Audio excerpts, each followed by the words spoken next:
18 साल की उम्र में मुझे सड़क किनारे एक ऐसी छोटी गैंगस्टर लड़की मिली थी जिसे कोई अपनाना नहीं चाहता था। मैंने उसे बदलने की बहुत कोशिश की, लेकिन कभी उसके दिल को गर्माहट नहीं दे पाया। फिर एक दिन उसका पहला प्यार वापस आया और तब मुझे समझ आया कि उसके अंदर भी नरमी है, बस वो मेरे लिए नहीं थी। जिस दिन मैंने उसे छोड़ने का फैसला किया उस दिन मैंने झूठ बोला था, मैं अभी जाकर आता हूँ, लेकिन उसके बाद मैं कभी वापस नहीं लौटा। 7 साल बाद फिल्म सेट पर हमारी फिर मुलाकात हुई। अब वह एक मशहूर फिल्म स्टार और नई नई बनी बेस्ट एक्ट्रेस थी। उसने मेरा हाथ पकड़कर पूछा, तुमने कहा था अभी लौट कर आओगे, फिर आखिर गए कहाँ थे? मेरे हाथ पसीने से भीग गए। नई फिल्म क्वीन बाई निंगबिंग मुझसे सिर्फ 5 मीटर पीछे खड़ी थी। अगर मैं पलट जाता तो सीधे उससे आमना सामना हो जाता। Bye madam. अगला सीन आपके एक्स बॉयफ्रेंड से दोबारा मिलने का है। आपको उसमें लगाव और बिछड़ने का दर्द दिखाना है। बाय निंगबिंग हल्का सा हंसी। लगाव? मुझे नहीं लगता ऐसा सही है। जब कोई एक्स बन चुका हो तो फिर क्या लगाव? उसकी आवाज आज भी वैसी ही ठंडी और शांत थी। 18 साल की उम्र में भी वह इसी आवाज में कभी प्यार से कभी गुस्से से मुझे शियाओ कहकर बुलाती थी। पीछे बातचीत चलती रही। असिस्टेंट डायरेक्टर क्या बोल रहा था वो मुझे सुनाई नहीं दिया, लेकिन बाय निंगबिंग की ठंडी आवाज साफ मेरे कानों में पड़ी। मैं तो अपने एक्स को कब का भूल चुकी हूँ। मुझे पुरानी चीजों को दोबारा अपनाने का शौक नहीं है और मैं वही पुरानी चीज था। मैंने भी तय कर लिया कि मैं अपनी पहचान उससे छुपा कर ही रखूंगा। शूट खत्म होने के बाद सब लोग अलग होने लगे। मैं भी यही सोच रहा था कि तभी एक सहकर्मी जोर से चिल्लाया, शियाओ यू, प्रॉप्स मिल गए क्या? अचानक पीछे पूरी तरह सन्नाटा छा गया। मैंने जल्दी से सामान उठाया और वहां से भाग गया। बाय निंगबिंग मेरे पीछे नहीं आई। शायद उसने सुना ही नहीं, या शायद सुना भी हो, लेकिन उसे कोई फर्क नहीं पड़ा। सेट सजाते समय मैंने अपने साथी से कहा, अगली बार मुझे शियाओ यू मत बुलाना, शियाओ फांग बुलाना। क्यों? शियाओ यू तो अच्छा नाम है, शियाओ फांग ज्यादा प्रोफेशनल लगता है। वह हंस पड़ा और मेरी बात मान ली। ये मेरी असिस्टेंट डायरेक्टर के तौर पर पहली फिल्म थी। शूट शुरू होने से पहले ही मुझे पता था कि फिल्म की हीरोइन बाय निंगबिंग है। वह फिल्मी परिवार से थी, आधी इंडस्ट्री के संसाधन उसके पास थे और सबसे बड़ी बात, उसकी एक्टिंग भी शानदार थी। सिर्फ 25 साल की उम्र में उसने बेस्ट एक्ट्रेस का अवार्ड जीत लिया था और दुर्भाग्य से मैं उसका पहला प्यार था। मैंने बहुत सोचा था कि यह काम करूं या नहीं, लेकिन इतनी अच्छी नौकरी छोड़ना भी नहीं चाहता था। आखिरकार मैं आ गया, लेकिन मन ही मन मैंने कसम खाई, उसे कभी पता नहीं चलना चाहिए कि मैं यहाँ हूँ, वरना मेरी जिंदगी खत्म हो जाएगी। क्योंकि 7 साल पहले हमारा ब्रेकअप बहुत बुरा हुआ था। मैंने उसे एक चिट्ठी लिखी थी, मुझे पहले से पता था कि तुम किसी बड़े फिल्मी परिवार से हो। मैं सिर्फ तुम्हारे घर की खबरें निकालने के लिए तुम्हारे करीब आया था। वैसे भी मुझे तुम्हारे जैसी गैंगस्टर लड़कियां पसंद नहीं है, मुझे तो नरम और शांत लड़कियां पसंद है। अब आगे कभी मत मिलना। चिट्ठी में जितना बेपरवाह बनने की कोशिश की थी, असल में मैं उतना ही टूटा हुआ था। मुझे नहीं पता बाय निंगबिंग ने वो चिट्ठी पढ़कर क्या महसूस किया होगा, लेकिन वह ऐसी इंसान थी जो बदला लेना नहीं भूलती थी। अगर उसने मुझे पहचान लिया तो शायद मेरा करियर खत्म हो जाता। असल जिंदगी में वह टीवी से भी ज्यादा खूबसूरत थी। उसकी जीन ही कमाल की है। अरे उसके माता पिता कौन है ये मत भूलो, दोनों कभी फिल्म इंडस्ट्री के सुपरस्टार थे। वैसे मुझे तो बाय निंगबिंग का शांत और सभ्य स्वभाव पसंद है। वो स्कूल में जरूर सबसे लोकप्रिय लड़की रही होगी। मैं लगभग खांस पड़ा। बाय निंगबिंग और शांत सभ्य, बिल्कुल गलत। वह सिर्फ स्कूल की सबसे मशहूर लड़की नहीं थी, बल्कि ऐसी दबंग लड़की थी जिससे सब डरते थे। आज भी मुझे उससे पहली मुलाकात याद है। मूसलाधार बारिश हो रही थी, सड़क पर लोग जल्दी जल्दी भाग रहे थे, लेकिन वह सड़क किनारे ऐसे बैठी थी जैसे उसमें जान ही न हो। जब मैं उसके पास पहुंचा तब उसने धीरे से सिर उठाया। उसकी आवाज बेहद रूखी थी, दफा हो जाओ। लेकिन मैं वहां से नहीं गया। मैंने चुपचाप अपनी छतरी उसके सिर के ऊपर कर दी। यहीं से मेरी और बाय निंगबिंग की कहानी शुरू हुई। मैंने सिर झटका और पुरानी यादों को दिमाग से बाहर निकालने की कोशिश की। फिल्म सेट बहुत शोरगुल वाला था, इसलिए मैं सीढ़ियों के पास जाकर बैठ गया। लेकिन जैसे ही मैंने दरवाजा खोला मैंने देखा बाय निंगबिंग अंधेरे में खड़ी थी। वह ठंडी नजरों से मुझे देख रही थी। ये बिल्कुल वैसा ही था जैसे कई साल पहले जब सीढ़ियों वाला कमरा अंधेरा और शांत हुआ करता था। मैंने सिर झुकाया और वापस जाने लगा। तभी उसने मुझे रोक लिया। क्या काम करते हो? डायरेक्टर का असिस्टेंट हूँ। अभी ग्रेजुएट होकर भी डायरेक्टर झांग के साथ काम मिल गया। काफी टैलेंटेड हो। धन्यवाद बाय मैडम। तुम्हारी उम्र कितनी है? 25। वह हल्के से हंसी और आलस भरे अंदाज में बोली, हम दोनों की उम्र तो बराबर है, फिर भी तुम मुझे मैडम बुला रहे हो। असिस्टेंट डायरेक्टर भी आपको बाय मैडम कहते हैं और उनकी उम्र तो 43 साल है। फिर से बुलाओ। मैंने मजबूरी में कहा बाय मैडम। अंधेरे में मैं उसका चेहरा साफ नहीं देख पा रहा था, लेकिन ऐसा लगा जैसे उसके होंठों पर हल्की मुस्कान आई हो। एक ऐसी मुस्कान जिसमें बिल्कुल भी गर्माहट नहीं थी। मुझे अंदर से डर लगने लगा, फिर भी मैं खुद को तसल्ली दे रहा था। वह मुझे पहचान नहीं पाएगी। 7 साल पहले के मुकाबले में पूरी तरह बदल चुका था। पहले मैं दुबला पतला और कमजोर दिखता था, अब लोग मुझे अच्छा दिखने वाला लड़का कहते थे। यहाँ तक कि घर के रिश्तेदार भी मुझे तुरंत नहीं पहचान पाते थे। और अभी तो चारों तरफ अंधेरा था। बाय मैडम आप आराम कीजिए, मैं चलता हूँ। रुको, उसने फिर मुझे आवाज दी। तुम्हारा नाम क्या है? फांग चेन। पहले कभी कोई और नाम इस्तेमाल किया है? नहीं। बाय निंगबिंग कुछ देर चुप रही। मेरे पूरे शरीर पर ठंडा पसीना आ गया। असल में मेरा पुराना नाम फांग चेन ही था, बाद में मैंने बदलकर फांग शियाओ रख लिया था। मैंने उससे पहले झूठ बोला था और अब फिर एक और झूठ बोल रहा था, शायद इससे हिसाब बराबर हो जाए। 11वीं की गर्मियों की छुट्टियों में मुझे बाय निंगबिंग सड़क किनारे मिली थी। उसने कहा था कि उसका कोई घर नहीं है, कोई परिवार नहीं है, और मैंने उसकी बात पर विश्वास कर लिया। मुझे लगा वो भी मेरी तरह अकेली और बेसहारा है। जब मैं छोटा था मेरे माँ बाप का तलाक हो गया था। दोनों ने दूसरी शादी कर ली और अपने अपने नए बच्चों में व्यस्त हो गए। किसी ने मुझे अपने साथ नहीं रखा। मैं अपनी मौसी के घर के बेसमेंट में पला बड़ा। मैं बचपन से बहुत शांत और आज्ञाकारी था, क्योंकि ऐसा रहने पर कम से कम खाना तो मिल जाता था। मैं और बाय निंगबिंग बिल्कुल अलग इंसान थे। मैं शांत, शर्मीला और सिर्फ पढ़ाई में डूबा रहने वाला लड़का था। 11वीं में हम दोनों एक ही क्लास में आए। किसी को नहीं पता था कि उसका परिवार कौन है, यहाँ तक कि अफवाहें थीं कि उसके माँ बाप नहीं है और वह बेघर है। स्कूल में हम दोनों अजनबियों की तरह रहते थे, लेकिन किसी को ये नहीं पता था कि हर रात बाय निंगबिंग बेसमेंट की खिड़की पर दस्तक देती थी। मैं उसके लिए फर्श पर थोड़ी जगह खाली कर देता, जहाँ वह चादर बिछाकर सो जाती, और सुबह मौसी के उठने से पहले ही वह चुपचाप चली जाती, जैसे कभी आई ही ना हो। बाय निंगबिंग अक्सर क्लास बंक करती थी और हमेशा चोटिल रहती थी। जब भी मैं उसकी चोटों पर दवाई लगाता वह दर्द से कहती, फांग शियाओ थोड़ा धीरे नहीं कर सकते? मुझे सिर्फ शियाओ बुलाओ। ठीक है शियाओ, थोड़ा धीरे। शियाओ मेरा बचपन का नाम था जो मेरी दिवंगत नानी ने रखा था। मुझे यह नाम हमेशा ज्यादा पसंद था, क्योंकि बाय निंगबिंग निंगबिंग हर रात मेरे पास आकर सोती थी, इसलिए मुझे लगने लगा था कि वह मुझसे भी ज्यादा दुखी है। धीरे धीरे मुझे एक और गलतफहमी हो गई। एक बार मैं किताब लाना भूल गया था और टीचर मुझे डांट रही थी। तभी बाई निंगबिंग क्लास की आखिरी सीट से उठकर आई और अपनी किताब मेरे डेस्क पर फेंक दी। हालांकि मैं लड़का था, लेकिन मेरी ग्रोथ देर से हुई थी, इसलिए मैं दूसरों से छोटा दिखता था। दूसरी क्लास के लड़के अक्सर मुझे परेशान करते थे। जब भी मैं चुपचाप अपमान सहता रहता, बाई निंगबिंग मेरे सामने आकर खड़ी हो जाती। वह कहती, ये मेरे प्रोटेक्शन में है। मुझे लगा था कि हम दोनों एक दूसरे को समझते हैं, लेकिन बाद में एहसास हुआ ऐसा कुछ भी नहीं था। बाई निंगबिंग किसी अमीर फिल्मी परिवार की बेटी थी। उसके घर में आलीशान बंगले और महंगी स्पोर्ट्स कारें थीं। उसका एक जूता भी मेरे पूरे सीजन के कपड़ों से ज्यादा महंगा था। असल में वह तो बस अपने परिवार को चिढ़ाने के लिए मेरे साथ रहती थी। मुझे ये सच कब पता चला? शायद उसी दिन जब लू जिंगनियन उसकी जिंदगी में आया। तभी मेरी सोच अचानक टूटी। मैं वापस फिल्म सेट पर पहुंचा तो किसी ने मेरे हाथ में एक मिल्क टी थमा दी। लू जिंगनियन फिर से शूटिंग सेट पर आया था। इस बार भी वह सबके लिए मिल्क टी लेकर आया। देखो तो सही, इतना अमीर और हैंडसम लड़का जब फिल्म क्वीन के साथ खड़ा होता है तो दोनों कितने परफेक्ट लगते हैं। मैंने भी बाकी लोगों की तरह दूर खड़े उन दोनों को देखा। बाई निंगबिंग हल्का सा सिर झुकाकर लू जिंगनियन की बातें सुन रही थी। वह दृश्य इतना खूबसूरत था कि नजर हटाना मुश्किल था। तभी अचानक ऐसा लगा जैसे बाई निंगबिंग को एहसास हो गया हो और उसने मेरी तरफ देखा। मैं तुरंत सिर झुकाकर दूसरी तरफ देखने लगा। जब दोबारा नजर उठाई तो वह मुझे नहीं देख रही थी, मानो अभी जो हुआ वो सिर्फ मेरा भ्रम था। निंगबिंग, शूट खत्म होने के बाद मेरे साथ पेरिस चलोगी फैशन शो देखने? उसकी आवाज आज भी बिल्कुल वैसी ही थी जैसी 7 साल पहले थी। मैं अनायास ही पुरानी यादों में खो गया। स्कूल के दिनों में मैं और बाई निंगबिंग सिर्फ अच्छे सहपाठी थे। फिर बोर्ड परीक्षा खत्म होने वाली गर्मियों में हम दोनों रिलेशनशिप में आ गए। बाई निंगबिंग कभी बहुत प्यार जताने वाली लड़की नहीं थी, लेकिन वह मुझे ठुकराती भी नहीं थी। बस उसके मुंह से कभी मीठी बातें नहीं निकलती थी। फिर भी कुछ मामलों में वह अच्छी गर्लफ्रेंड थी। वो मेरा बहुत ध्यान रखती थी और हमेशा मेरी इज्जत करती थी, लेकिन उसने मुझे कभी अपने दोस्तों से नहीं मिलवाया। एक बार मैं उसे सरप्राइज देने के लिए बिलियर्ड्स क्लब पहुंचा, लेकिन मुझे देखकर उसका चेहरा उतर गया। वह चिढ़कर बोली, आगे से यहाँ मत आना। तब मैंने ज्यादा ध्यान नहीं दिया। मुझे लगा शायद उसका स्वभाव ही ऐसा है। लेकिन फिर लू जिंगनियन आया, महंगे सूट में, परफेक्ट हेयर स्टाइल के साथ। वह जैसे रोशनी बनकर मेरी दुनिया में घुस आया। निंगबिंग, तुम यहाँ क्या कर रही हो? मैं अभी नई फरारी लेकर आया हूँ, क्या मेरे साथ ड्राइव पर चलोगी? फरारी शब्द सुनकर ही मुझे झटका लग गया। लू जिंगनियन ने मेरी हैरान आंखों को देखा और पूछा, निंगबिंग ये कौन है? मैंने जवाब दिया, हेलो, मैं बाई निंगबिंग का बॉयफ्रेंड हूँ। वह हंस पड़ा, क्या मजाक कर रहे हो? निंगबिंग तुम्हें कैसे पसंद कर सकती है? उसका असली होने वाला बॉयफ्रेंड तो मैं हूँ। हम दोनों परिवारों के बीच शादी की बात पहले से तय है। किसने कहा? बाई निंगबिंग का चेहरा तुरंत सख्त हो गया। उसने लू जिंगनियन को धक्का देकर बाहर किया और ठंडे स्वर में बोली, उस शादी के लिए मैंने कभी हाँ नहीं की, लेकिन उसकी सफाई बहुत कमजोर थी। बाद में बाई निंगबिंग के माता पिता मुझसे मिलने आए। तभी मुझे पता चला कि वह सिर्फ किसी अमीर परिवार की बेटी नहीं थी, बल्कि पूरे फिल्म इंडस्ट्री के सबसे ताकतवर परिवारों में से एक थी। उसका परिवार मनोरंजन जगत का बड़ा हिस्सा कंट्रोल करता था। बाई निंगबिंग की अपने माता पिता से नहीं बनती थी। जानबूझकर उसने महंगे प्राइवेट स्कूल छोड़कर साधारण स्कूल में दाखिला लिया था। वह घर भी नहीं लौटती थी। उसके माता पिता हमेशा काम में व्यस्त रहते थे, इसलिए उन्हें अंदाजा तक नहीं था कि उनकी बेटी कैसी जिंदगी जी रही है। उस दिन की बातचीत के आखिर में उसके पिता ने मुझसे कहा, फांग शियाओयू, शायद तुम नहीं जानते, निंगबिंग बहुत जिद्दी लड़की है। वह तुम्हारे साथ सिर्फ हमें परेशान करने के लिए है। वह सच में तुमसे प्यार नहीं करती। उसने पहले भी कई बार ऐसा किया है। अगर यकीन न हो तो जरा ध्यान से देखना कि वह जिंगनियन के साथ कैसा व्यवहार करती है। असल में जिसे वो पसंद करती है वो जिंगनियन है। बस उसे खुद अभी अपनी भावनाओं का एहसास नहीं हुआ। फिर उन्होंने मेरी तरफ देखकर कहा, तुम और हम लोग अलग दुनिया के इंसान हैं। बाद में मुझे एहसास हुआ कि उसके पिता झूठ नहीं बोल रहे थे। बाई निंगबिंग मुंह से चाहे जितना कहे कि उसे लू जिंगनियन पसंद नहीं, लेकिन उसके साथ उसका व्यवहार हमेशा बहुत नरम रहता था। एक बार लू जिंगनियन मेरा मजाक उड़ा रहा था कि मैं गरीब हूँ। तभी बाई निंगबिंग वहां आ गई और अगले ही पल लू जिंगनियन ने मासूम चेहरा बनाकर कहा, निंगबिंग, अभी फांग शियाओयू मुझे मारने वाला था। बाई निंगबिंग ने तुरंत मेरी तरफ देखा। फांग शियाओयू, मैंने कहा था ना, उसे परेशान मत किया करो। उसी पल मुझे सब समझ आ गया। बाई निंगबिंग पत्थर दिल नहीं थी, बस उसका दिल मेरे लिए नहीं धड़कता था। अगस्त के आखिर में मैंने उसके माता पिता की शर्त मान ली। उनकी मदद से मुझे विदेश में पढ़ाई करने का मौका मिला। मेरे जैसे इंसान के लिए ये शायद जिंदगी का इकलौता मौका था। जिस दिन मैं जा रहा था मैंने बाई निंगबिंग से कहा, मुझे चॉकलेट खाने का मन कर रहा है। वह आदतन अपना बटुआ निकालते हुए बोली, सबसे महंगी वाली खरीदना। मैंने सिर हिलाया, नहीं, इस बार मैं खुद खरीदूंगा, मैं अभी जाकर आता हूँ। उसने बिना शक किए जवाब दिया, ठीक है, मैं इंतजार करूंगी। लेकिन उसके बाद मैं कभी वापस नहीं लौटा और उसके माता पिता की इच्छा के मुताबिक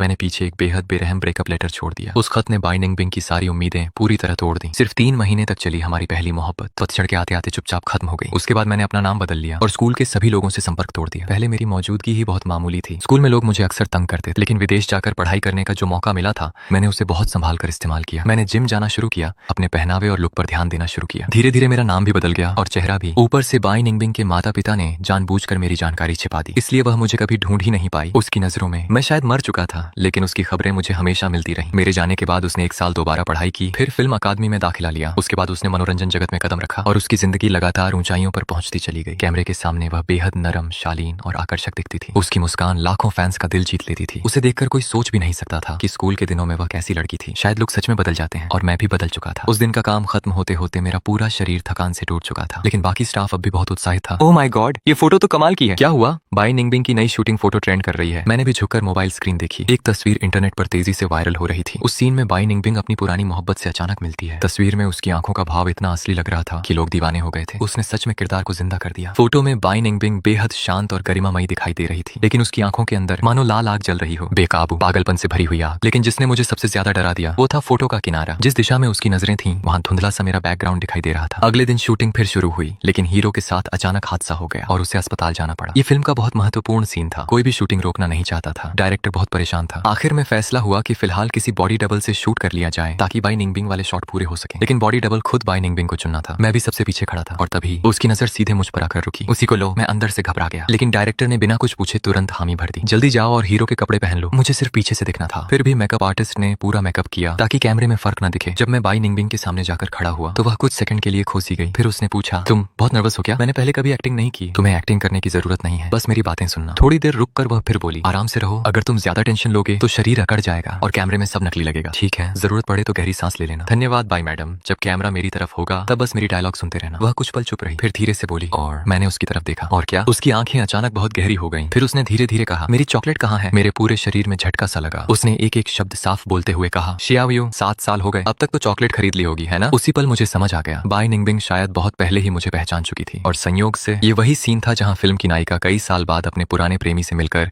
उससे अपने दिल की बात कहती है। कुछ पलों के लिए मुझे सच में लगा कि वह डायलॉग नहीं बल्कि मुझसे अपने दिल की बात कह रही है। लेकिन ऐसा कैसे हो सकता था? असल जिंदगी में बाई निंगबिंग ने कभी मुझसे प्यार भरी बातें नहीं की थी। शूट खत्म होने के बाद डायरेक्टर ने मेरी पीठ थपथपाई। शियाओफांग, तुम में एक्टिंग का टैलेंट है। अभी तुम्हारी आंखों का एक्सप्रेशन बहुत परफेक्ट था। मैं मन ही मन हंस पड़ा। क्या ये हो सकता है कि हम दोनों सिर्फ एक्टिंग नहीं कर रहे थे बल्कि सच में वही महसूस कर रहे थे? उसके बाद के कई सीनों में बाई निंगबिंग ने खुद मेरा नाम लेकर मुझे बुलाया। अब मेरा सिर दर्द से फटने लगा था। बाई निंगबिंग जैसी बड़ी स्टार से कोई टकराना नहीं चाहता था। ये साफ लग रहा था कि वह जानबूझकर मुझे अपने आसपास रख रही है और मुझे लगने लगा था शायद ये उसकी बदला लेने की शुरुआत थी। कुछ ही समय में मुझे असिस्टेंट से सीधे प्रमोशन देकर असिस्टेंट डायरेक्टर बना दिया गया, और वह भी बाई निंगबिंग का पर्सनल असिस्टेंट डायरेक्टर। अब मेरी जिंदगी ऐसी हो गई थी कि दिन के 18 घंटे मुझे उसी के आसपास घूमना पड़ता था। लेकिन मैं सिर्फ असिस्टेंट डायरेक्टर का काम नहीं कर रहा था। कभी सेट पर भारी सामान उठाना पड़ता तो कभी दूसरी भागदौड़ करनी पड़ती। एक दिन मैं भारी प्रॉप उठाने ही वाला था कि अचानक बाई निंगबिंग ने मेरी बाजू पकड़ ली। जाकर मेरे लिए मिल्क टी लेकर आओ। सिर्फ मिल्क टी ही नहीं, उसने ढेर सारे स्नैक्स भी मंगवाए। हालांकि सब कुछ ऑनलाइन डिलीवर हो सकता था, लेकिन वह जिद करके मुझे ही बाहर भेज दी। सच कहूं तो बाकी स्टाफ मुझसे जलने लगा था क्योंकि मैं ऑफिस के पैसे पर बाहर घुमाता था। लेकिन मजेदार बात यह थी कि जब मैं सब कुछ खरीद कर वापस आता तो बाई निंगबिंग का खाने का मन ही बदल चुका होता। एक हफ्ता उसकी इस तरह सेवा करते करते मेरा वजन तक बढ़ गया। धीरे धीरे बाकी लोग भी हैरान होने लगे। क्या वह जानबूझकर तुम्हें खाना खिलाती है? नहीं यार, ऐसा कुछ नहीं, लेकिन वह तुम्हें बहुत छूट देती है। बाई निंगबिंग बहुत सख्त इंसान है। इस फिल्म में उसकी कंपनी का भी पैसा लगा है। उसने पहले वाले कई असिस्टेंट डायरेक्टरों को खूब डांटा था, लेकिन तुम्हें उसने कभी कुछ नहीं कहा। मैं तुरंत बोला, ऐसी कोई बात नहीं है। वो मुझे परेशान करने का कोई मौका नहीं छोड़ती। लेकिन सेट पर फैल रही ये बातें आखिरकार लू जिंगनियन के कानों तक पहुंच गईं। वह तुरंत सेट पर आया और मुझे घूरते हुए बोला, तो तुम ही निंगबिंग के नए असिस्टेंट हो? मैंने उसे तुरंत सुधारा, असिस्टेंट नहीं, असिस्टेंट डायरेक्टर। वह हल्का सा हंसा, इतनी कम उम्र में तुम ये काम ठीक से कर लोगे? मैंने शांत स्वर में जवाब दिया, जिंग साहब, किसी को चेहरे से मत आंकिए। वह काफी देर तक मुझे घूरता रहा, फिर अचानक बोला, क्या हम पहले कहीं मिले हैं? शायद आपको गलतफहमी हुई है और मुझे अमीर लोगों से पुरानी बातें करने में कोई दिलचस्पी नहीं। मैं फिर से अपने काम में लग गया। लू जिंगनियन ने ठंडी आवाज में कहा, मैं तुम जैसे लोगों को बहुत अच्छी तरह जानता हूँ, सिर्फ इसलिए कि निंगबिंग तुम्हें महत्व दे रही है। तुम्हें यह मत लगने लगे कि तुम ऊपर चढ़ सकते हो। अपनी औकात में रहना सीखो, वरना बाद में पछताने का समय भी नहीं मिलेगा। मैंने भौहें सिकोड़ ली। आप कहना क्या चाहते हैं? वह मुस्कुराया, तुम निंगबिंग के पुराने बॉयफ्रेंड जैसे लगते हो। यह कहकर वह मेरे चेहरे का भाव पढ़ने लगा। उसे उम्मीद थी कि मैं चौंक जाऊंगा या दुखी हो जाऊंगा, लेकिन मैं सिर्फ हैरानी से उसे देखने लगा। लू जिंगनियन कुछ पल चुप रहा, फिर बोला, निंगबिंग तुम्हें इसलिए पास रखती है क्योंकि तुम उसके एक्स जैसे दिखते हो। वह तुम्हें सिर्फ उसका विकल्प समझती है। इसका मतलब यह नहीं कि वह तुम्हें पसंद करती है। असल में वह उस आदमी से नफरत करती है। मैंने धीरे से अपना काम नीचे रखा और उसकी तरफ देखकर मुस्कुराया। अगर वह सच में उससे नफरत करती है तो फिर उसकी जगह किसी और को क्यों ढूंढ रही है? ये बात थोड़ी विरोधाभासी नहीं लगती? लू जिंगनियन तुरंत चुप हो गया। वो बिना जवाब दिए वहां से चला गया। लेकिन उसके जाने के बाद मेरा दिल शांत नहीं हो पाया। शायद बाई निंगबिंग सच में मुझसे नफरत करती थी। उसी रात अचानक उसका मैसेज आया, मेरे लिए दवा लेकर आओ। मैं जानता था कि फिल्म की हीरोइन को नाराज नहीं कर सकता, इसलिए तुरंत दवा लेकर उसके कमरे में पहुंचा। मुझे लगा वह बस मुझे परेशान कर रही होगी, लेकिन इस बार वह सच में बीमार थी। उसके माथे पर पसीने की बड़ी बड़ी बूंदें थीं। मैं घबरा गया। क्या हुआ तुम्हें? पेट में बहुत दर्द हो रहा है। मैंने इधर उधर देखा। तुम्हारी असिस्टेंट कहाँ है? शहर गई है, अभी वापस नहीं आ सकती। मैं थोड़ा हैरान हुआ क्योंकि पहले उसे कभी पेट की बीमारी नहीं थी। तुम्हारे पेट को अचानक क्या हो गया? उसने आधी बंद आंखों से मुझे देखा। जिस साल मैंने दोबारा पढ़ाई की थी उस साल ठीक से खाना नहीं खाया। क्यों? क्योंकि मेरे लिए खाना बचाने वाला कोई नहीं था। उसकी बात सुनते ही मुझे पुराने दिन याद आ गए। जब वह रात में मेरे कमरे में आकर सोती थी तो मैं हमेशा उसके लिए खाना बचा कर रखता था, और जब मैं अपना होमवर्क खत्म करता तब तक वह चुपचाप सारा खाना खत्म कर चुकी होती। मैं हल्की मुस्कान रोक नहीं पाया। स्कूल की कैंटीन का खाना अब भी उतना ही खराब है क्या? वह चुप रही। उसकी वही पुरानी जिद्दी आदतें आज तक नहीं बदली थी। मैंने देखा कि टेबल पर ढेर सारा खाना रखा हुआ था। सब कुछ अभी भी गर्म था, अभी अभी आया है, लेकिन पेट दर्द की वजह से मैं खा नहीं सकती। फेंकना भी बेकार होगा, तुम खा लो। वह ऐसे बोली मानो बात बिल्कुल मामूली हो। वैसे भी रोज फिल्म सेट का बेस्वाद खाना खाते खाते मेरा मन भर गया है। अगर नहीं खाओगे तो सब फेंक देना। मैंने डिस्पोजेबल चॉपस्टिक तोड़ी और चुपचाप टेबल के पास बैठ गया। मैं बहुत शांति से खाना खा रहा था। कमरे में भी अजीब सी खामोशी थी। मुझे लगा बाई निंगबिंग सो गई होगी, लेकिन जैसे ही मैंने पलट कर देखा वो मुझे देख रही थी। बाई मैडम, अब मुझे फर्क नहीं पड़ता। मेरी इस बात ने उसका चेहरा कई दिनों तक खराब रखा, लेकिन मुझे परवाह नहीं थी। वैसे भी शूटिंग खत्म होने ही वाली थी, लेकिन शूटिंग खत्म होने से कुछ दिन पहले एक बड़ा हादसा सा हो गया। एक सीन नाव पर शूट हो रहा था, तेज हवा चल रही थी, साउंड रिकॉर्डिस्ट वॉशरूम गया हुआ था, तो मैंने अस्थायी तौर पर उसकी जगह काम संभाल लिया। मैं जहाज के किनारे खड़ा होकर अपने से भी लंबा माइक्रोफोन पकड़े हुए था। हवा की वजह से मेरा संतुलन बिगड़ रहा था। अचानक एक बहुत तेज झोंका आया, मेरे पैर फिसल गए और मैं सीधे झील में गिर पड़ा। लेकिन मुझे तैरना नहीं आता था, सब कुछ अस्त व्यस्त हो गया। धुंधली चेतना में मैंने किसी की घबराई हुई आवाज सुनी, शियाओयू। अगले ही पल बाई निंगबिंग भी बिना सोचे झील में कूद गई। उसने मुझे कसकर पकड़ लिया, इतनी मजबूती से मानो अगर उसने छोड़ा तो मैं हमेशा के लिए खो जाऊंगा। उसके बाद मुझे कुछ याद नहीं। जब मेरी आंख खुली, मैं एक अनजान कमरे में था। बेड के पास एक हाथ से लिखा नोट रखा था, ये मेरा घर है, शूटिंग लोकेशन से ज्यादा दूर नहीं। मैंने तुम्हारी छुट्टी करवा दी है, कुछ दिन आराम करो। अगर कपड़े बदलने हो तो ड्रेसिंग रूम में नए पुरुषों के कपड़े रखे हैं। कमरे को देखते ही समझ आ गया कि यह बाई निंगबिंग का घर है। फिल्म इंडस्ट्री के बहुत से कलाकार शूटिंग लोकेशन के पास घर रखते हैं और उसके पास भी था।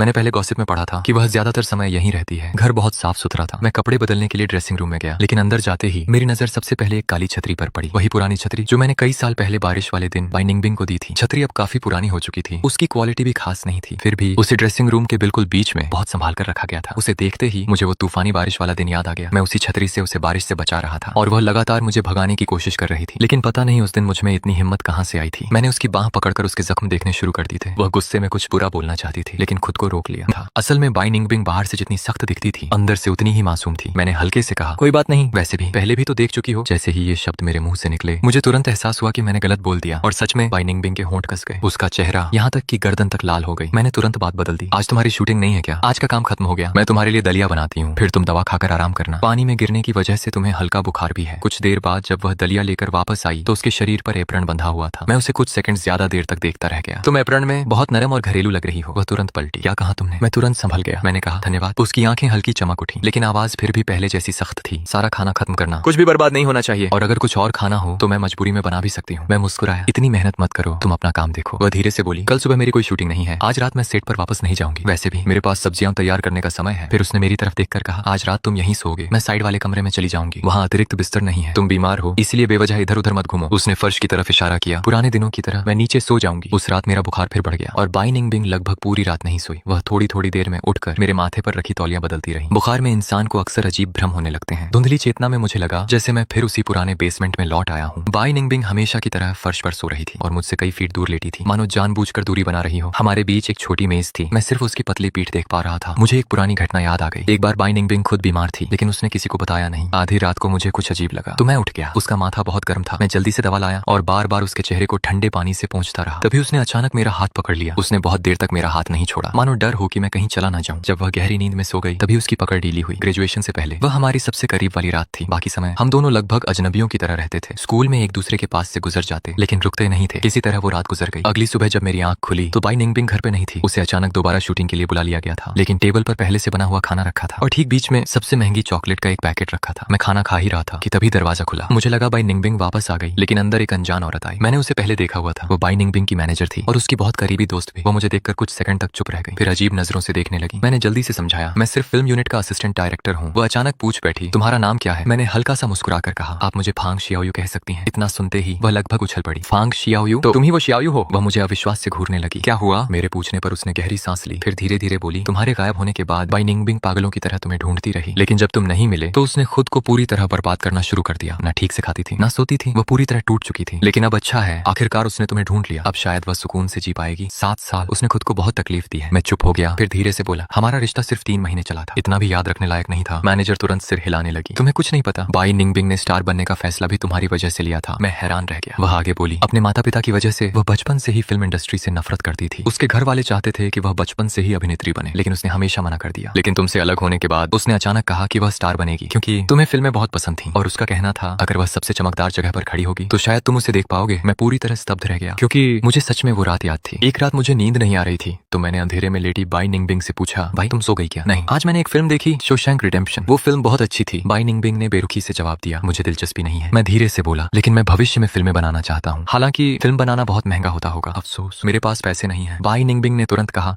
फिल्म बनाना इतना भी महंगा नहीं होता। उस समय मुझे लगा उसे दुनिया की कोई समझ नहीं है, बस अजीब अजीब सपने देखती रहती है, इसलिए मैंने आगे बात नहीं बढ़ाई। लेकिन अब पता चला उसे वो सारी बातें आज भी याद थी। मैनेजर ने गहरी सांस लेते हुए कहा, सिर्फ 3 महीने और उसने तुम्हें पूरी जिंदगी के लिए दिल में बसा लिया। दोपहर में बाई निंगबिंग वापस घर लौटी। उसने मैनेजर को देखकर पूछा, तुम यहाँ क्या कर रही हो? मैनेजर मुस्कुराई, तुम्हारी शूटिंग खत्म होने वाली है, सोचा थोड़ी सफाई कर दूं। बाई निंगबिंग ने तुरंत कहा, जरूरत नहीं, तुम जा सकती हो। और हाँ, मैं कुछ समय आराम करना चाहती हूँ, अभी कोई नया काम मत लेना। मैनेजर हंस पड़ी, वाह, प्यार मिला नहीं कि दोस्ती भूल गई। याद है पहले जब तुम इसे ढूंढ नहीं पा रही थी तो मेरे सामने बैठकर रोती रहती थी। बाई निंगबिंग तुरंत शर्मिंदा होकर होकर बोली, मेरे बॉयफ्रेंड के सामने ये सब मत बोलो। मैंने तुरंत सुधार किया, एक्स बॉयफ्रेंड, और वैसे भी तुमने खुद मुझसे कभी ब्रेकअप नहीं किया। बाई निंगबिंग तुरंत बोली, मैंने चिट्ठी छोड़ी थी। मैंने शांत आवाज में कहा, सिर्फ एक चिट्ठी, मैंने पढ़कर फेंक दी थी। मुझे कैसे पता चलता कि वो सच में तुम्हारी लिखी हुई थी। मैनेजर माहौल समझकर चुपचाप निकल गई। मैंने बाई निंगबिंग से पूछा, उस चिट्ठी में मैंने लिखा था कि मैं तुम्हारे परिवार की खबरें निकालना चाहता था, तुम्हें गुस्सा नहीं आया? बाई निंगबिंग फल धोते हुए बोली, तुम में इतनी हिम्मत ही नहीं थी, और वैसे भी अगर सच में कोई खबर फैलती तो मुझे पता चल जाता। मैं पूरी तरह चुप हो गया। फिर मैंने धीरे से कहा, ब्रेकअप के लिए सिर्फ एक इंसान का फैसला काफी होता है, चाहे तुम मानो या नहीं। हमारा रिश्ता बहुत पहले खत्म हो चुका है। ये सुनते ही बाई निंगबिंग का शरीर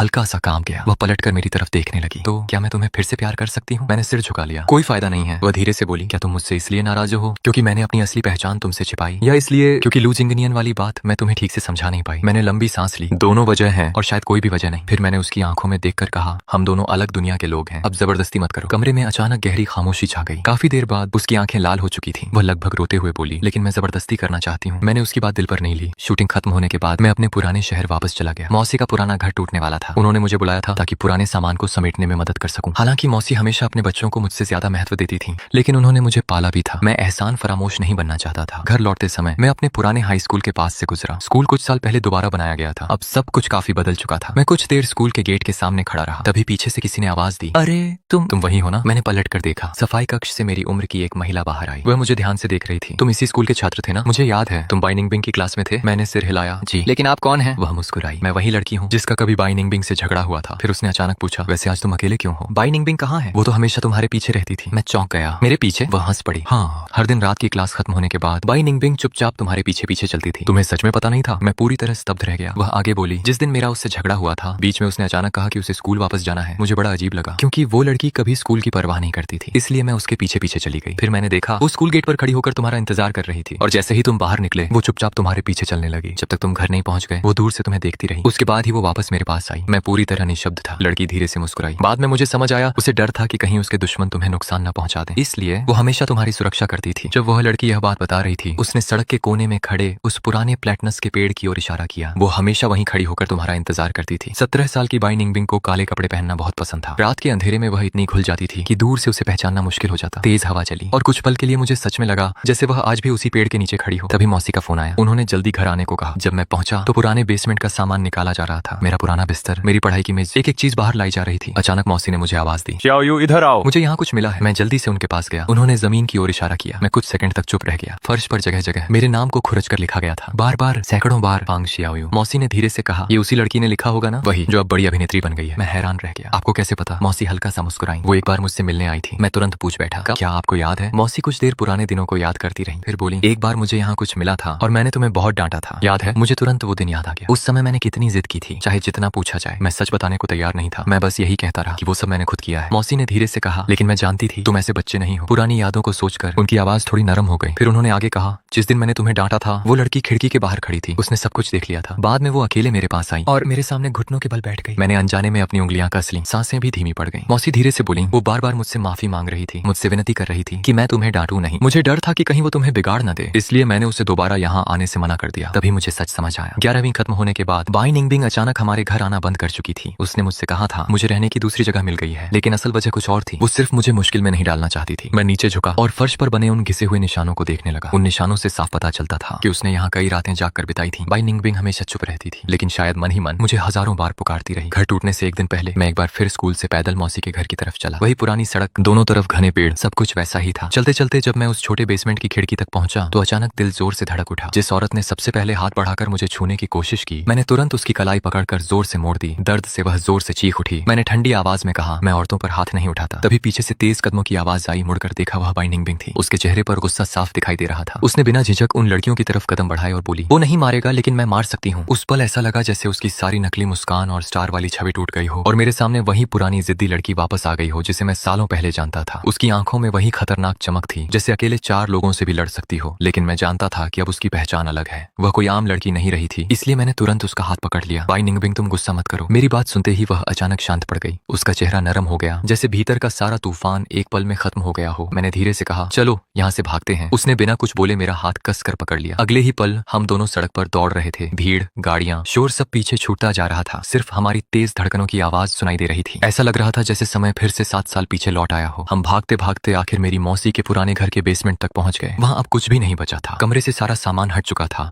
बिजली भी नहीं नहीं थी, सिर्फ खिड़की से आती हल्की चांदनी कमरे को रोशन कर रही थी। कुछ देर दोनों चुप रहे, फिर एक साथ बोल पड़े। मैं हल्का सा मुस्कुराया और बोला, पहले मैं बोलूंगा। तुम रोज मेरे पीछे पीछे घर तक आती थी ना? बाई निंगबिंग ने धीरे से सिर हिलाया। हाँ, क्योंकि मेरा स्वभाव खराब था, मैं बहुत लोगों से लड़ती थी। मुझे डर रहता था कि कहीं कोई तुम्हें नुकसान न पहुंचा दे। मैंने हैरानी से पूछा, तो तुमने कभी बताया क्यों नहीं? वह हल्का सा हंसी। तुम्हें बताकर क्या करती? तुम्हें बस पढ़ाई करनी थी, बाकी सब मैं संभाल लेती। मैंने फर्श पर उकेरे गए अपने नामों की तरफ इशारा किया। और ये? वह कुछ पल चुप रही, फिर धीमी आवाज में बोली, इसका मतलब था कि मैं तुम्हें पसंद करती थी। मैं स्तब्ध रह गया। लेकिन तुमने कभी कहा नहीं। उसने नजरें झुका ली। क्योंकि मुझे कभी प्यार जताना आया ही नहीं। बचपन से किसी ने मुझे सिखाया ही नहीं कि किसी से प्यार कैसे करते हैं। उसने बताया कि वह आईने के सामने खड़े होकर मैं तुमसे प्यार करती हूँ बोलने की प्रैक्टिस करती थी, लेकिन हर बार शर्म से रुक जाती थी। इसलिए उसने 1000 कागज की सारस चिड़िया बनाई थी और हर एक के अंदर लिखा था, मैं तुम्हें पसंद करती हूँ। वह उन्हें मेरे जन्मदिन पर देना चाहती था, लेकिन उससे पहले ही मैं उसकी जिंदगी से गायब हो गया। कुछ देर बाद मैंने धीरे से पूछा, और लू जिंगनियन? उसने तुरंत सिर हिलाया। मैंने उसे कभी प्यार नहीं किया। फिर उसने बताया कि बचपन में जब उसे तेज बुखार आया था, तब वही सबसे पहले उसे अस्पताल लेकर गया था। डॉक्टर ने कहा था कि अगर थोड़ी देर और हो जाती तो उसकी जान भी जा सकती थी। उसी दिन उसने तय किया कि वह उसे अपने बड़े भाई की तरह मानेगी। मैं हमेशा उसे परिवार की तरह समझती रही, लेकिन उस गर्मियों में उसने मुझे धमकी दी थी। मैं चौंक गया। उसने भारी आवाज में कहा, उसने कहा था कि अगर मैं उसकी बात नहीं मानूंगी तो वो तुम्हारे खिलाफ मेरे माता पिता के कान भर देगा और वो लोग तुमसे नफरत करने लगेंगे। बाई निंगबिंग ने धीरे से कहा, अगर मेरे माता पिता तुमसे नाराज हो जाते तो वो चुपचाप तुम्हारी जिंदगी बर्बाद कर सकते थे। हो सकता था कि तुम्हें कॉलेज में दाखिला तक न मिलता। उसकी बात सुनकर मुझे सब समझ आ गया। मैंने धीमी आवाज में पूछा, इसलिए तुम हमेशा कहती थी कि मैं लू जिंगनियन से दूर रहूं? उसने सिर हिलाया। हाँ, उसने कहा था कि तुमने उसे फंसाने की कोशिश की, लेकिन मैंने उसकी एक भी बात पर विश्वास नहीं किया। मैं सिर्फ चाहती थी कि तुम्हारा उससे कोई संबंध ही ना रहे। तुम उससे बात तक मत करो, तभी तुम सुरक्षित रहोगे। यह कहते हुए उसकी आवाज धीमी पड़ गई। मुझे नहीं पता था कि मेरी बातों से तुम इतना गलत समझ जाओगे। तुम सीधे मुझसे पूछ भी सकते थे। मैं चुप हो गया। पुरानी बातें याद आते ही दिल अजीब सा भारी हो गया। फिर मेरे मन में अचानक एक सवाल उठा, क्या सिर्फ वही प्यार करना नहीं जानती थी? नहीं, मैं भी नहीं जानता था। बचपन में अपने ही माता पिता से बार बार ठुकराए जाने के बाद मैंने सवाल पूछना ही छोड़ दिया था। मेरी दुनिया में सिर्फ एक चीज मायने रखती थी, अच्छे नंबर लाना, अच्छा काम करना और लोगों से थोड़ी सी तारीफ पा लेना। क्योंकि मुझे हमेशा डर रहता था कि अगर मैं गलत निकला तो फिर से छोड़ दिया जाऊंगा। इसीलिए बाई निंगबिंग के सामने मैं अंदर ही अंदर टूटता रहा, लेकिन उससे कभी शिकायत नहीं कर पाया, न गुस्सा किया, न सवाल पूछा। प्यार करना नहीं आना, शायद यही हमारी सबसे बड़ी समानता थी। खिड़की से आती चांदनी कमरे में फैल रही थी। कुछ देर बाद मैंने धीरे से कहा, एक बात और है, मेरे विदेश जाने का खर्च तुम्हारे माता पिता ने उठाया था। वह हल्का सा मुस्कुराई। मुझे पहले से पता था। मैंने नजरें झुका ली। असल में मैं मना भी कर सकता था, लेकिन वो शायद मेरी जिंदगी का इकलौता मौका था। मैं थोड़ा स्वार्थी हो गया था। बाई निंगबिंग ने बहुत नरम आवाज में कहा, मैं समझती हूँ। फिर वह मेरी तरफ देखकर मुस्कुराई। शियाओयू, तुम बहुत अच्छे इंसान हो। कभी कभी थोड़ा स्वार्थी होना भी जरूरी होता है, वरना दुनिया तुम्हें चोट पहुंचाती रहेगी। मैंने माहौल हल्का करने की कोशिश की। अब मैं भी अपने करियर पर ध्यान दूंगा। कोई दिक्कत नहीं, मैं तुम्हारा साथ दूंगी। मैं हंस पड़ा। तुम एक मशहूर अभिनेत्री हो, तुम्हारा भविष्य इतना बड़ा है, फिर मेरे पीछे क्यों आना चाहती हो? वह मेरी आंखों में देखते हुए बोली, क्योंकि अभिनेत्री बनने की वजह भी तुम ही थे। मैं कुछ बोल नहीं पाया। वह धीरे से मुस्कुराई। हमारा रिश्ता सिर्फ 3 महीने चला था, लेकिन मेरा प्यार सिर्फ 3 महीने का नहीं था। गलतफहमियां दूर होने के अगले ही दिन बाई निंगबिंग ने सबके सामने हमारा रिश्ता स्वीकार कर लिया।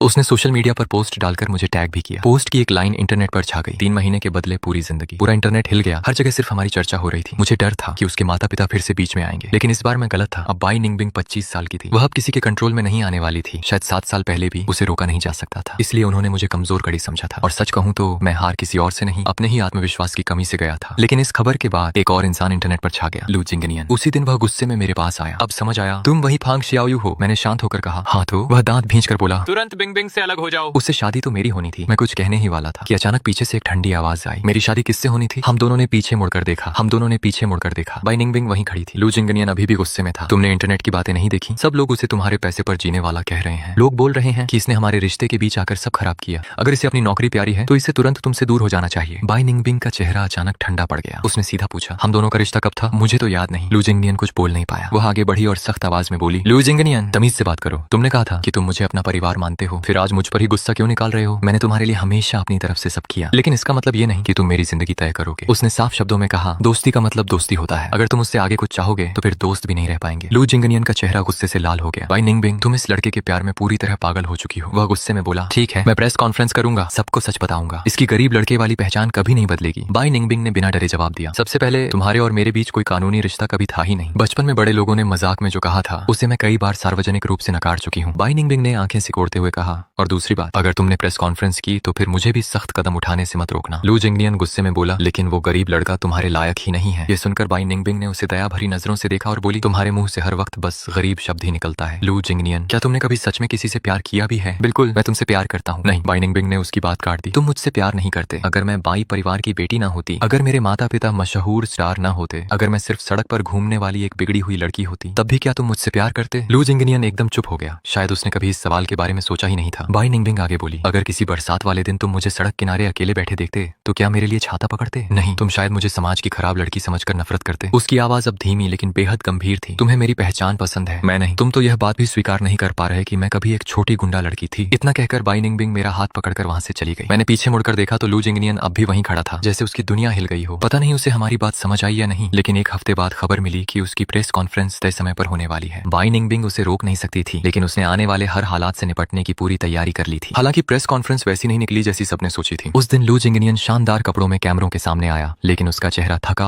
और बुझा हुआ लग रहा था। उसने माइक्रोफोन के सामने खड़े होकर कहा, आज मैं एक बात साफ करना चाहता हूँ, मेरा और बाई निंगबिंग का कोई शादी का रिश्ता नहीं है। पूरा हॉल हैरानी से भर गया। लोग तो किसी बड़े स्कैंडल की उम्मीद लेकर आए थे, जैसे कि फिल्म स्टार का अफेयर या धोखा। लेकिन लू जिंगनियन ने शांत आवाज में कहा, मैं और बाई निंगबिंग बचपन से साथ बड़े हुए हैं, क्योंकि हमारे परिवारों का आपस में बिजनेस संबंध था। उसने हमेशा मुझे बड़े भाई की तरह माना और मैंने भी उसे सिर्फ छोटी बहन समझा। जहाँ तक शादी की बात है, वो सिर्फ परिवार वालों का मजाक था। हमने कभी उसे स्वीकार नहीं किया। उसने आगे कहा, मैंने कभी बाई निंगबिंग से प्यार नहीं किया और न ही उसने मुझसे। पूरा हॉल एकदम शांत हो गया। फिर उसने गहरी सांस लेकर कहा, मैं उम्मीद करता हूँ कि लोग अब झूठी अफवाहें फैलाना बंद करेंगे। कुछ सेकंड रुकने के बाद उसने मेरा नाम लिया और